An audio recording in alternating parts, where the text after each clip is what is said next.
Good morning guys और आपके crack exam channel में आप सभी का स्वागत है। तो आज के इस वीडियो में 7 अगस्त के इंपॉर्टेंट करंट अफेयर्स को हम लोग कवर करेंगे। तो हमारा पहला प्रश्न क्या है, हाल ही में जारी हुरुन ग्लोबल यूनिकॉर्न 2020 की सूची में भारत किस स्थान पे रहा है? तो आंसर होगा चौथे स्थान पे। तो अभी हाल ही में ग्लोबल यूनिकॉर्न 2020 की लिस्ट जारी हुई है जिसमें भारत चौथे स्थान पे रहा। इसमें पहले स्थान पे यूएसए है, सेकंड पे चाइना है और इस बार तीसरे स्थान पे ब्रिटेन आ गया। पिछले साल भारत तीसरे स्थान पे था लेकिन इस बार वो चौथे स्थान पे पहुंच गया। अच्छा, यूनिकॉर्न कंपनी किस कंपनी को बोलते हैं? यूनिकॉर्न कंपनी मैंने आपको बताया था जिसकी मार्केट कैप $1 बिलियन से ज्यादा हो जाती है उसको कहते हैं यूनिकॉर्न कंपनी। तो भारत 21 यूनिकॉर्न कंपनीज के साथ चौथे स्थान पर है। ब्रिटेन अब 11 यूनिकॉर्न कंपनीज के साथ तीसरे स्थान पे आ गया। चाइना 227 यूनिकॉर्न कंपनीज के साथ दूसरे स्थान पर है और यूएसए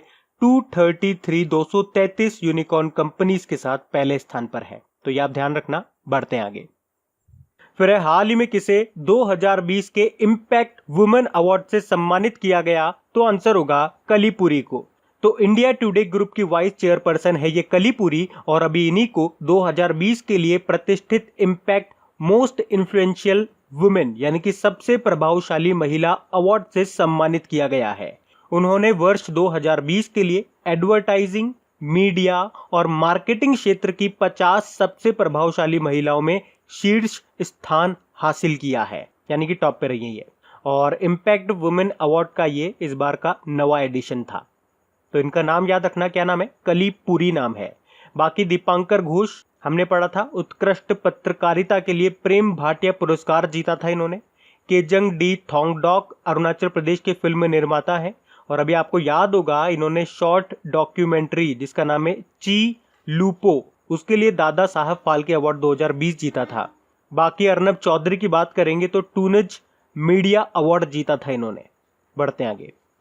फिर हाल ही में किस यूनियन टेरिटरी ने ई ज्ञान मित्र मोबाइल एप्लीकेशन को लॉन्च किया है? तो आंसर होगा दादर व नागर हवेली और दमन व दीव ने। तो अभी केंद्र शासित प्रदेश दादर व नागर हवेली और दमन व दीव ने कोरोना वायरस महामारी के दौरान ऑनलाइन एजुकेशन को बढ़ावा देने के लिए ई ज्ञान मित्र नाम से एक मोबाइल एप्लीकेशन लॉन्च किया है। तो इस एप्लीकेशन की मदद से प्राइमरी से लेकर हायर एजुकेशन तक के स्टूडेंट्स ऑनलाइन क्लासेस ले सकते हैं और वहां पे वो परीक्षा भी दे सकते हैं। तो सिंपल सा याद रखना है, ई ज्ञान मित्र मोबाइल एप्लीकेशन अभी कहां पे लॉन्च किया गया?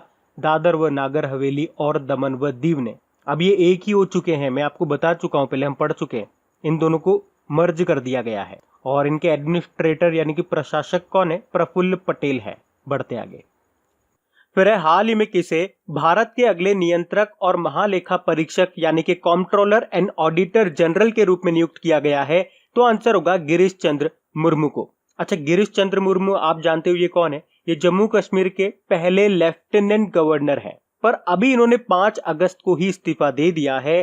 तो अब इन्हें भारत के अगले कॉम्प्ट्रोलर एंड ऑडिटर जनरल के रूप में नियुक्त किया गया है। और ये किनका स्थान लेंगे? राजीव महर्षि का ये स्थान लेंगे। बाकी राजेश भूषण ये स्वास्थ्य मंत्रालय में सचिव बने हैं और राजेश कुमार की बात करेंगे, ये तो हमने कल ही पढ़ा इनका नाम, मणिपुर के चीफ सेक्रेटरी बने और Dilip Oman steel authority of India के अध्यक्ष बने। अच्छा, प्रश्न में अभी हमने क्या देखा? गिरीश चंद्र मुर्मू के बारे में, और मैंने आपको बताया ये अभी तक जम्मू कश्मीर के पहले लेफ्टिनेंट गवर्नर थे लेकिन अभी इन्होंने इस्तीफा दे दिया। तो फिर अब आपके माइंड में प्रश्न आया होगा कि जम्मू कश्मीर के लेफ्टिनेंट गवर्नर कौन बन गए हैं? तो अगर आपको ये पता है तो 2 मिनट के लिए वीडियो को पॉज करिए और नीचे कमेंट बॉक्स में जाकर के लिखिए। और अगर आपको नहीं पता है तो वीडियो को कंटिन्यू देखते रहिए, हम आगे इस प्रश्न पे बात करेंगे। अभी बढ़ते हैं आगे। और गाइज, अगर वीडियो आपको अच्छा लग रहा है तो प्लीज इसे लाइक करते हुए चलना। देखिए आप लोगों ने अभी लाइक किया है या नहीं किया है। नहीं किया है तो अभी इसको लाइक कर दीजिए, लास्ट तक आप लोग भूल जाओगे मैं कह रहा हूँ। और हाँ, इसे शेयर भी जरूर कर देना अपने दोस्तों के साथ में। और अगर आप में से कोई स्टूडेंट इस चैनल को फर्स्ट टाइम देख रहा है तो आप इस चैनल को सब्सक्राइब कर सकते हैं। सब्सक्राइब करने के बाद में पास में बेल आइकन को जरूर प्रेस कीजिएगा ताकि आगे के आपको नोटिफिकेशन मिलते रहें, ताकि आपसे कोई भी वीडियो मिस न हो। बेल आइकन को प्रेस करना जरूरी है। चलिए बढ़ते हैं आगे।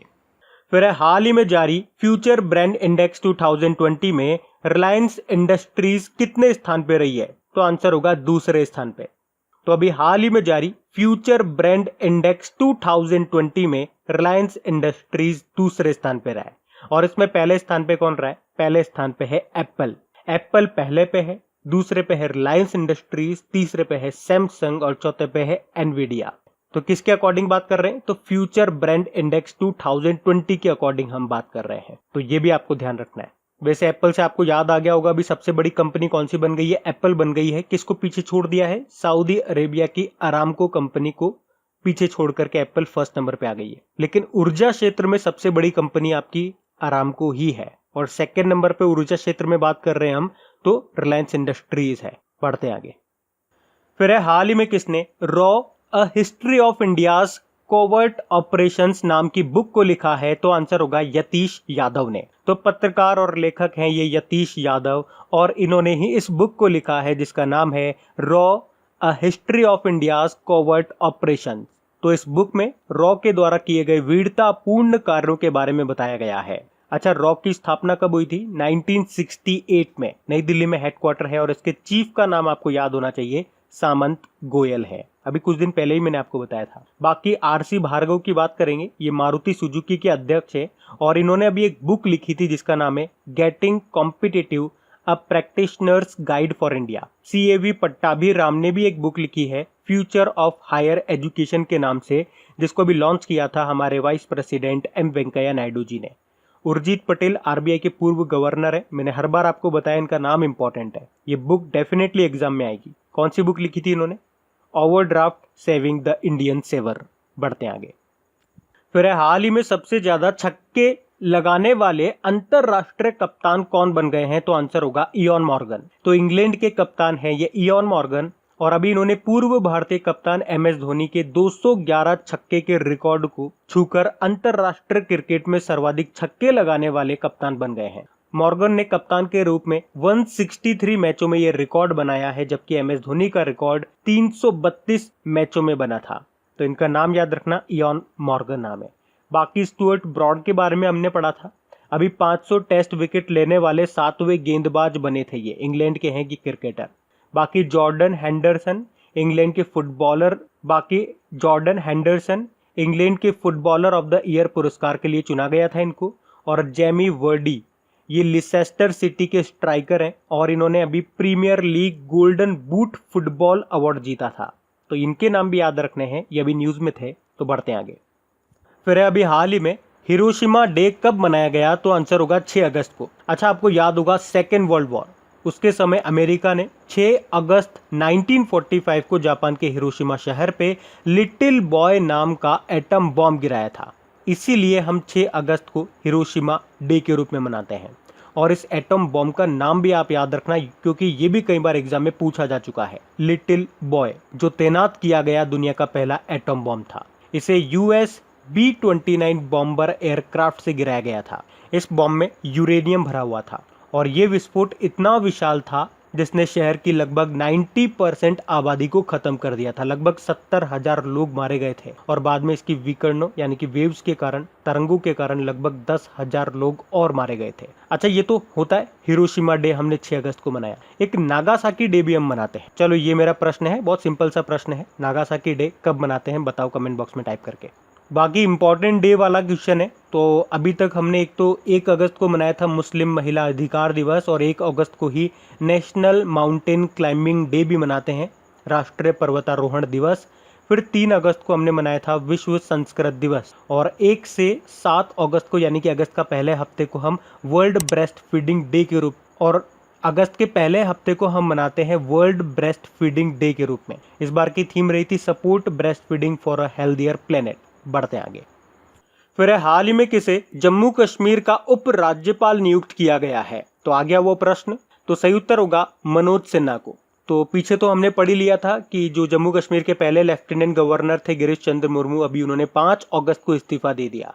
तो अभी राष्ट्रपति रामनाथ कोविंद जी ने पूर्व केंद्रीय मंत्री मनोज सिन्हा को जम्मू कश्मीर का नया उपराज्यपाल नियुक्त किया है। और वैसे आपको बता दूं, अभी 5 अगस्त को जम्मू कश्मीर और लद्दाख के यूनियन टेरिटरी बनने की पहली एनिवर्सरी भी मनाई गई है। आपको याद होगा पिछले साल सरकार ने यहाँ जो जम्मू कश्मीर को जो स्पेशल दर्जा मिला हुआ था उसको खत्म कर दिया था, मतलब आर्टिकल 370 और आर्टिकल 35A को, और जम्मू कश्मीर और लद्दाख को अलग अलग यूनियन टेरिटरी बना दिया गया था। और इसी कारण से जम्मू कश्मीर में एक हंदवाड़ा शहर है, तो वहां के लोगों ने आर्टिकल 370 हटने की पहली एनिवर्सरी के रूप में बंगस आवाम मेला भी आयोजित किया। तो ये भी आप ध्यान रख सकते हैं। बाकी ये तो आप नाम याद रखें, मनोज सिन्हा। बाकी इंजेती श्रीनिवास की बात करेंगे, international financial services centre authority के पहले चेयरमैन बने ये। और वी सूर्य नारायण की बात करेंगे तो चोला मंडलम MS जनरल इंश्योरेंस के मैनेजिंग डायरेक्टर बने। और नवतेज बल ये माइक्रोसॉफ्ट इंडिया के एग्जीक्यूटिव डायरेक्टर बने थे। अभी बढ़ते आगे। फिर स्वास्थ्य सहायता के लिए मध्य रेलवे के मुंबई मंडल के द्वारा डिजाइन किए गए रोबोट का नाम बताइए। तो आंसर होगा रक्षक। तो ये रोबोट रक्षक डॉक्टर और मरीजों के बीच में कम्युनिकेशन स्थापित करेगा। और ये जो रोबोट है ये मरीजों को दवा और भोजन भी दे सकता है और डॉक्टर और पेशेंट के बीच में वीडियो के जरिए कम्युनिकेशन भी करा सकता है। तो सिंपल सा आप इसका नाम याद रखो, क्या है? रक्षक। बाकी बैंडिकूट रोबोट की बात करेंगे, ये जो गटर वगैरह होते हैं, जो मैनहोल होते हैं, उनकी सफाई करने के लिए है और अभी इसे गुवाहाटी में लॉन्च किया गया था। कैप्टन अर्जुन की बात करेंगे तो रेलवे स्टेशन पर यात्रियों की जांच करने के लिए, उनकी स्क्रीनिंग करने के लिए इसको लॉन्च किया था पुणे रेलवे स्टेशन पे। क्या नाम है? कैप्टन अर्जुन नाम है। और वार्ड बोट की बात करेंगे तो IIT रोपड़ के छात्रों ने कोविड-19 मरीजों की देखभाल के लिए वार्ड बोट रोबोट लॉन्च किया है। अच्छा, रेल मंत्री कौन है? हमारे पीयूष गोयल हैं। और स्वतंत्र भारत के पहले रेल मंत्री कौन है? तो जॉन मथाई है। बढ़ते आगे। फिर हाल ही में किस राज्य की सरकार ने तेंदुपत्ता संग्राहकों के लिए सामाजिक सुरक्षा योजना शुरू की है? तो आंसर होगा छत्तीसगढ़ की सरकार ने। तो अभी छत्तीसगढ़ के जो मुख्यमंत्री हैं भूपेश बघेल, उन्होंने राज्य में तेंदुपत्ता संग्राहकों के लिए एक सामाजिक सुरक्षा योजना जिसका नाम है शहीद महेंद्र कर्मा तेंदुपत्ता संघर्ष समाज सुरक्षा योजना, इसको शुरू किया है। ये तेंदु के जो पत्ते होते हैं ये बीड़ी बनाने में काम आते हैं। बीड़ी मतलब तो समझते हो ना, सिगरेट से भी बहुत बुरी होती है ये बीड़ी। गांव वगैरह जो रूरल एरियाज होते हैं वहां पे बहुत इसको पिया जाता है। तो जो बीड़ी का कवर होता है वो बनता है इस तेंदु के पत्ते से। तो महेंद्र कर्मा जो ये मैंने अभी नाम लिया, ये कौन थे? तो कांग्रेसी नेता थे ये महेंद्र कर्मा। और इन्हीं के नाम पे तैयार की गई इस योजना का उद्घाटन अभी उनकी जयंती के अवसर पर किया गया। ये महेंद्र कर्मा जो है, इनको नक्सलियों के खिलाफ अपने कड़े रुख के लिए बस्तर टाइगर के नाम से जाना जाता था। और इन्हें 2013 में बस्तर जिले के झीरम घाटी में नक्सलियों के द्वारा इनकी हत्या कर दी गई थी। तो सिंपल सा याद रखो, तेंदुपत्ता संग्राहकों के लिए सामाजिक सुरक्षा योजना भी शुरू की है किसने? छत्तीसगढ़ की सरकार ने। अब बात छत्तीसगढ़ की है तो ये रहा मैप में छत्तीसगढ़। कैपिटल रायपुर है, मुख्यमंत्री हैं भूपेश बघेल, गवर्नर है अनुसुईया उइके और यहाँ के चीफ जस्टिस है PR रामचंद्रन मेनन। अभी आपको याद होगा छत्तीसगढ़ के नया रायपुर का नाम बदलकर अटल नगर कर दिया गया। और छत्तीसगढ़ के अंबिकापुर में भारत का पहला गार्बेज कैफे भी खुला है। अभी छत्तीसगढ़ की सरकार ने राजीव गांधी किसान न्याय योजना भी शुरू की थी। और छत्तीसगढ़ के पहले मुख्यमंत्री अजीत जोगी का भी निधन हो गया है। इसके अलावा छत्तीसगढ़ की सरकार ने पढ़ई तुहर द्वार पोर्टल को लॉन्च किया था। होम डिलीवरी के लिए CG हार्ट योजना को शुरू किया था। छत्तीसगढ़ पुलिस ने होम क्वारंटाइन लोगों के लिए रक्षा सर्व एप्लीकेशन लॉन्च किया था। और वहां के पुलिस कर्मियों को डिप्रेशन से बाहर निकालने के लिए स्पंदन योजना शुरू की थी। बाकी रोजगार संगी मोबाइल एप्लीकेशन भी लॉन्च किया था। और अभी कुछ दिन पहले ही हमने पढ़ा था कि फरवरी से लेकर जून तक नीति आयोग के द्वारा रैंक किए गए आकांक्षात्मक जिलों की सूची में टॉप पर आता छत्तीसगढ़ का बीजापुर जिला। और भारत की पहली राज्य स्तरीय लोक अदालत ये भी अभी छत्तीसगढ़ में शुरू हुई है। अभी पशुधन न्याय योजना भी शुरू की थी पशुपालकों को लाभ पहुंचाने के लिए। यहाँ से आप 3 नेशनल पार्क जरूर याद रखो, Indravati national park, Kanger valley national park और गुरु घासीदास नेशनल पार्क, जो अब छत्तीसगढ़ का चौथा टाइगर रिजर्व बन चुका है। तो इतने करंट अफेयर्स बनते हैं अभी आपके छत्तीसगढ़ से, तो ये आपको याद रखने हैं। बढ़ते हैं आगे। फिर अभी हाल ही में असम के पूर्व राज्यपाल का निधन हो गया। क्या नाम था उनका? तो आंसर होगा RD प्रधान। RD प्रधान नाम था असम के पूर्व राज्यपाल का, जिनका अभी निधन हो गया है। अच्छा, यहाँ पे 2 नाम मैं आपको और बताऊंगा। एक तो ये है शिवाजी राव पाटिल, महाराष्ट्र के पूर्व मुख्यमंत्री थे ये शिवाजी राव पाटिल निलंगेकर, इनका भी अभी निधन हो गया है। और राम प्रधान की बात करेंगे, अरुणाचल प्रदेश के पूर्व राज्यपाल थे ये भी, जिनका भी अभी निधन हो गया। अच्छा बताओ तो असम के वर्तमान में गवर्नर कौन है? जगदीश मुखी हैं। तो असम की बात है तो मैप में देख लीजिए, ये रहा मैप में असम। कैपिटल दिसपुर है, मुख्यमंत्री हैं सर्बानंद सोनोवाल, गवर्नर है जगदीश मुखी और यहाँ के जो चीफ जस्टिस है उनका नाम है अजय लांबा। और असम से दो मोस्ट इंपॉर्टेंट क्वेश्चन आपको बताता हूँ। अभी यहाँ पे आपको याद होगा देहिंग पटकाई वन्य जीव अभ्यारण्य को अपग्रेड किया जाएगा नेशनल पार्क में। उसके अलावा पोबार रिजर्व फॉरेस्ट को अपग्रेड किया जाएगा वाइल्ड लाइफ सेंचुरी में। तो ये आपको याद रखना है। तो अब बात करेंगे कल के वीडियो में पूछे गए प्रश्न के उत्तर की। तो कल के वीडियो में आपसे पूछा गया था कि HDFC बैंक के MD CEO के रूप में किसे नियुक्त किया गया है। तो सही उत्तर होगा शशिधर जगदीशन को। आप सभी ने प्रश्न का बिल्कुल सही उत्तर दिया है। और गाइस, अगर वीडियो को आपने अभी तक लाइक और शेयर नहीं किया है, जो सबसे पहले इसे एक लाइक जरूर कीजिएगा और अपने दोस्तों के साथ में इसे शेयर जरूर कीजिएगा। तो गाइस, इन सभी क्वेश्चंस का क्विज बना करके मैंने एप्लीकेशन पे अपलोड कर दिया है। तो अगर आपने वीडियो बिल्कुल ध्यान से देख लिया है तो वहां जाइए और इन सभी क्वेश्चंस का आप प्रैक्टिस लगा लीजिए, ताकि ये सारे क्वेश्चंस आपको अच्छी तरीके से याद हो जाए। और जो नए स्टूडेंट इसे पहली बार देख रहे हैं, आपको बता दूं कि क्विज में अब रैंकिंग फीचर भी ऐड हो चुका है। तो अगर आप कम समय में ज्यादा से ज्यादा क्वेश्चन राइट करते हो तो आपका नाम आपके फोटो के साथ टॉप 10 स्टूडेंट्स में आपको दिखाई देगा। आपको ही नहीं, जितने भी लोग क्विज लगाएंगे उन सबको दिखाई देगा कुछ इस तरीके से, ताकि आपको भी एक अंदर से मोटिवेशन मिल सके कि आपको भी यहां तक पहुंचना है, ताकि सब लोग आपको टॉप 10 में देख सकें। और वैसे भी आप तो आपके इन करंट अफेयर्स का रिवीजन करवाने के लिए मैं इसका ऑडियो भी तैयार कर रहा हूं। तो दिन में 4 से 5 मिनट निकाल करके वो आप ऑडियो सुन लीजिए, ताकि आपका इन करंट अफेयर्स का फिर से रिवीजन हो जाए। क्योंकि आपको पता है चीजों को पढ़ना इंपॉर्टेंट है, लेकिन समय समय पर उनका रिवीजन करना बहुत ज्यादा जरूरी है। रिवीजन नहीं करोगे तो वो सारी चीजें आप भूल जाओगे। तो आप ही के लिए मैं इसका रिवीजन ऑडियो तैयार कर रहा हूँ। तो उस ऑडियो का लिंक मैंने नीचे डिस्क्रिप्शन में दे दिया है, वहां जाकर के आप मुझे फॉलो कर लीजिए। और फॉलो करने के बाद में पास में जो बेल आइकन आएगा आप उसे जरूर दबा लेना, ताकि जब भी मैं ऑडियो अपलोड करूं उसका नोटिफिकेशन आपको मिल सके। और एप्लीकेशन अगर अभी तक आपने डाउनलोड नहीं किए तो उसका लिंक भी आपको नीचे मिल जाएगा। वहीं पे आपको क्विज, वीडियो, PDF सब मिल जाएंगे। तो इस प्रश्न का उत्तर आता है तो कमेंट बॉक्स में जरूर टाइप करिए। चलिए अब मिलते हैं करंट अफेयर्स के रिवीजन वीडियो में। Thank you guys.